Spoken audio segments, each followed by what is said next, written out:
തൻ്റെ കുടുംബത്തെ കൊലപ്പെടുത്തിയവരോട് ക്ഷമിക്കുകയും പിന്നീട് വൈദികനാകുകയും ചെയ്ത ഫാദർ പെറോ മെലനോസെവിച്ചിൻ്റെ ജീവിതം ആരുടെയും കണ്ണു നനയിക്കുന്നതാണ്.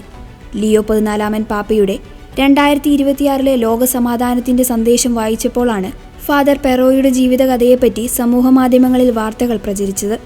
1993 ബോൺസിയൻ യുദ്ധത്തിനിടെ മുസ്ലിം സൈനികർ നടത്തിയ ആക്രമണത്തിൽ ഫാദർ പെറോയുടെ പിതാവും അടുത്ത ബന്ധുക്കളും ക്രൂരമായി കൊല്ലപ്പെട്ടു. അന്ന് വെറും 7 വയസ്സ് മാത്രം പ്രായമുണ്ടായിരുന്ന പെറോയ്ക്ക് തൻ്റെ ബാല്യകാലം മുഴുവൻ യുദ്ധത്തിൻ്റെ ഭീകരതകൾക്കിടയിൽ ചെലവഴിക്കേണ്ടി വന്നു. കൊലപാതകങ്ങൾക്ക് ശേഷം പെറോയെയും കുടുംബത്തെയും 7 മാസത്തോളം ഒരു തടങ്കൽ പാളയത്തിൽ അതീവ ദുഷ്കരമായ സാഹചര്യത്തിൽ തടവിലിട്ടു.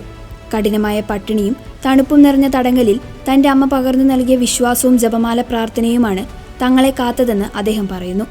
സ്വന്തം കുടുംബത്തിന് രക്തം ചിന്തിയവരോട് പക പുലർത്തുന്നതിനു പകരം ദൈവികമായ ഇടപെടലിലൂടെ ക്ഷമിക്കാനാണ് അദ്ദേഹം തീരുമാനിച്ചത്. ഈ ആത്മീയ പരിവർത്തനമാണ് അദ്ദേഹത്തെ വൈദിക പട്ടത്തിലേക്ക് നയിച്ചത്. 2012 അദ്ദേഹം വൈദികനായി അഭിഷിക്തനായത്. വർഷങ്ങൾക്കു ശേഷം തന്നെ തടവിലിട്ടിരുന്ന തടങ്കൽ പാളയം അദ്ദേഹം സന്ദർശിച്ചിരുന്നു. പീഡനങ്ങൾ ഏൽപ്പിച്ച മുറിവുകൾ ഉണങ്ങാൻ കുമ്പസാരക്കൂട്ടിലെ അനുഭവങ്ങളും തന്നെ ഏറെ സഹായിച്ചതായി അദ്ദേഹം സാക്ഷ്യപ്പെടുത്തി. തിന്മയെ നന്മ കൊണ്ടുവേണം ജയിക്കാൻ, ആയുധങ്ങൾ കൊണ്ടല്ല എന്ന ശക്തമായ സന്ദേശമാണ് ഈ വൈദികൻ ലോകത്തിന് നൽകുന്നത്. തൻ്റെ കുടുംബത്തെ തകർത്തവരോട് ക്രിസ്തീയ സ്നേഹത്തോടെ ക്ഷമിച്ച ഫാദർ പെറോയുടെ ജീവിതം ഇന്ന് ലോകമെമ്പാടുമുള്ളവർക്ക് വലിയൊരു പ്രചോദനമാണ്.